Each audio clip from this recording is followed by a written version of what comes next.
Welcome to the Ethnic American channel. Today I just wanted to go into a little bit of the reasoning of why I say Yasuke was probably not from Mozambique or Nigeria or Ethiopia, based off of just the fact that they didn't export a lot of slaves from those places until the 1700s hit. And before that, Portugal, which was trying to establish themselves in those countries, just establish themselves. They weren't really looking to take a whole bunch, like hundreds of slaves, because they didn't have the manpower to come in and do that just yet. They were just trying to make friends with these people first of all and establish trade routes so they can have some trust between the countries, and then eventually get a steady supply of slaves. And that was taking quite some time. So this is from a website called education.stateuniversity.com. So if you read here, during the early years of Portuguese activity and expansion into the African interior towards the kingdom of Tapa, that kingdom was in Zimbabwe, and it also expanded into what we know as modern day Mozambique, okay, which assured the supply of gold and slaves. The Roman Catholic Church too gained access to the region, and in 1561, now keep that date in mind because Yasuke accompanied that Jesuit priest Alessandro Valignano to Japan in about 1579, okay, which means he had to have been taken, if he was in his 20s or his 30s, probably about 1530s, which also means that the Portuguese had to have established a steady trade of slaves so that like they have I guess you can say a formula for getting X amount of slaves that they needed for their armies, for servants, for whatever, which means they had to have been doing that since the 1400s, but I can't find any documents or research or the numbers to say how many slaves they brought from Mozambique or Ethiopia or Nigeria, which are the three places that researchers say that Yasuke came from. But even the researchers also admit in the same breath that they're speculating and they actually don't know. They say he might be from Mozambique, that's why they list literally 3 different countries. So when I see people in the comments saying, well, he's from Mozambique, well, he's from Nigeria, or he's just from Africa in general and they don't know exactly where from, I'm like, I didn't just make that up. Like, when I made the video, I didn't just one day think of, yeah, Yasuke, he was an African. I did the research and I was like, hey, none of this stuff is making sense. The dates aren't making sense. The numbers aren't making sense. None of it's making any sense here. And that's how I came to that conclusion. I sat and I thought about it logically. I didn't just like make it up and be like, oh, there's no way. Just because it's called Ethnic American channel, so everybody who was famous and an African was American. No, you have some famous Africans, but in this particular case, Yasuke was probably not an African. I'm just gonna say he wasn't, because they had American Indian slaves being traded across the Atlantic to Europe and to Africa as well. That's a different video, but it's an easier trek to sail from America to Europe because the ocean currents will take you there, versus what the Portuguese had to do to get to Mozambique and then through Nigeria and Ethiopia and those places. They actually had to sail along the entire coast of Africa and back. They couldn't go through the Arab countries at the time because they were having conflict with them. Okay, so the Arab countries are like, you're not just gonna walk through the land. No. You're not gonna walk through here. Even though Mozambique is closer, if you just walk, you're not gonna go through here. This is our territory. And the Portuguese literally had to sail along the entire coast of Africa and back to bring those slaves. Okay, and in 1561 here it shows Jesuit missionary Gonçalo de Silveira baptized Tapa Negomo, who was, I think, the king of that kingdom at the time. And Silveira was later accused of being a spy for the Portuguese, which he was, and was killed. The Jesuits, however, continued to be missionaries and an educational presence in the area until they were expelled from Portuguese territory in 1759. 1759 is like approximately 200 years after Yasuke. So their first attempts at coming to, bring Christianity over to the area known as Mozambique, including Nigeria and Ethiopia, by the way, ended in failures. A lot of those people were killed. The Africans over there was not having that. You was not just gonna walk in there Christianize everybody and start stealing men, women, and children to be slaves. No, it's not that easy. Even with the guns, because the guns were crappy back then. People can fire arrows and spears faster than they could reload a gun. So, in the mid to late 1500s, there was not a high slave export from these countries. Okay? And here in the 1780s, again, 200 years later,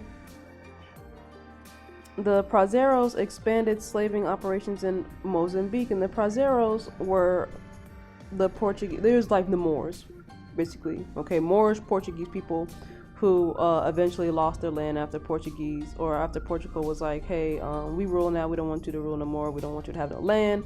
Basically, same thing happened over there that happened in America when we got our lands taken from us, okay?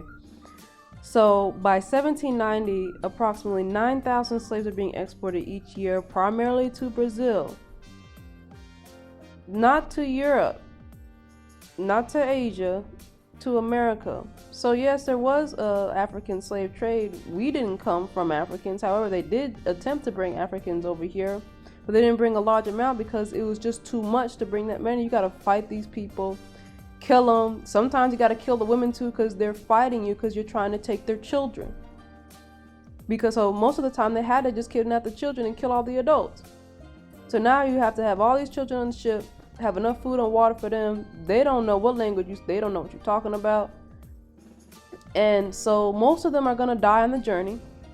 The conditions on those boats were horrible. You can look that up right now how bad and nasty it was. It was not like it today at all. In fact, regular sailors and ship mates did not even want to go on long voyages like that, even if they're going to get paid, because they knew that they might die from starvation, from dehydration, from just how nasty the boats were. They didn't even want to do it. Regular people didn't want to do it because they thought they might die. So what makes you think all 9,000 of these slaves reached their destination? They didn't. The reason why so many slaves were kidnapped, that's why the term kidnapped, because they took the children, was because they knew most of them were going to die. 9,000 was not going to get to their destination, maybe about half. And then even less were going to reach adulthood. Okay. And again, this is in the 1700s and in the 1800s. Alright, so this is from the website www.si.edu. Okay, and I don't know quite what to say besides the fact that the timeline doesn't even start in the 1500s, so I can't even really use or go by this, but I decided to choose it because it shows here that San Jose, which is a Portuguese ship, went to Mozambique with doggone ballast bars. And look,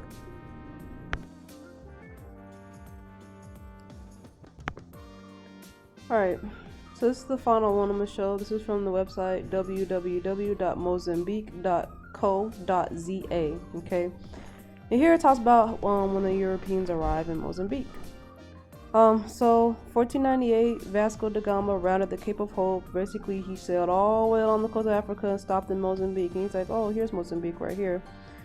1505, they tried to establish a fort and installed a friendly, Arab ruler there, occupying an area near there called Sofala.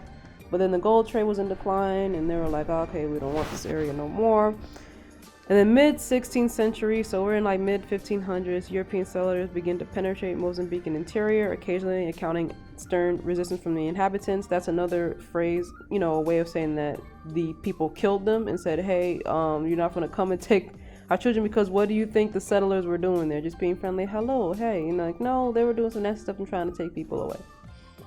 1561, okay, so now we're getting up on 1561. Yasuke was with Alessandro Villagnano in Japan in 1579. Okay, so this is when Selvira was killed by the Shona people. Remember that kingdom he came and baptized the king, and he was like, you a spy, and they killed him. This is in 1561. Then the Portuguese sent a large army from the 1569. It took him 8 years in army to 1575. Yasuke was in Japan in 1579.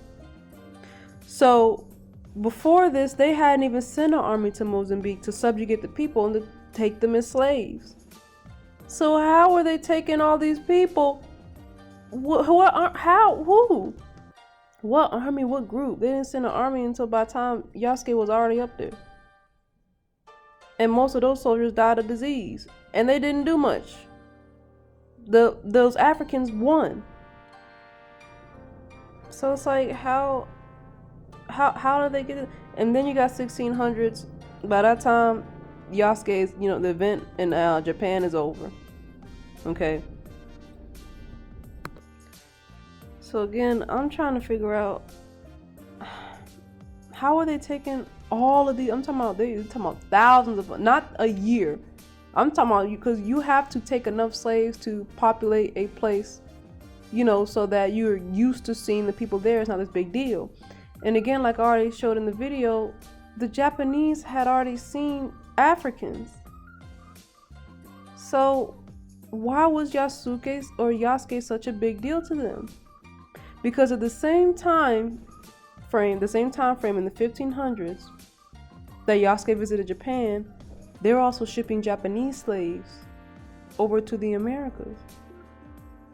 And Chinese slaves too. But using Japan, we're talking about Japanese. That means a Japanese ship, again, I gotta repeat myself, sailed from Japan to the Americas, Mexico specifically, and then the ship had to turn around and come back, right? So that you keep bringing slaves back and forth. Don't you think the people who pilot those boats are going to talk about the people that they saw? And so if the Portuguese had a presence in Japan, and they already had a name for the people of the Americans at the time, they called them Indians or Indios. Because remember, the Portuguese made a Japanese, Alessandro Villagnano was the main one who made the Japanese-Portuguese language dictionary so he can communicate with them while he was trying to spread Christianity.